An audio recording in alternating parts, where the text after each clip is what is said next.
Iran is weighing a proposal from the United States after negotiations over its rapidly advancing nuclear program. Now, details remain sketchy, but Iranian officials and American officials have said enough for us to kind of get an outline of what's going on. One of the big items is this possible consortium that the Americans have suggested that could enrich low levels of uranium to be used by Iran and other nations in the Persian Gulf region.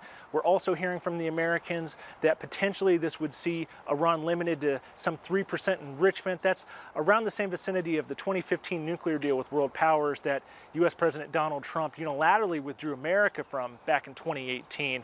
Now, all this is really dependent on what the Iranians say, and one of the red lines for the Iranians is continuing to enrich uranium inside of Iran. They've said that's a red line, that if that stops, Iran won't agree to a deal.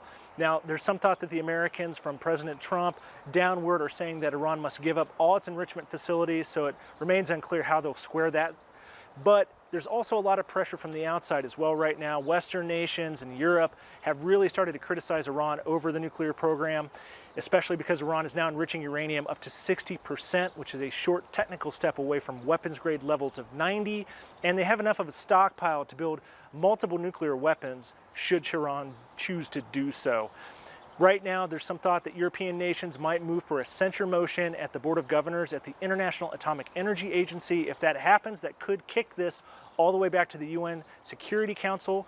Right now, there's a mechanism in place known as snapback that's from that 2015 deal that allows any of the parties of the deal to declare Iran in non-compliance and immediately reimpose all UN sanctions on Tehran. Iran does not want to see that happen. Its economy is already ailing under American sanctions, and Iran is warning that it could kick out international inspectors or potentially even race for the bomb should this happen.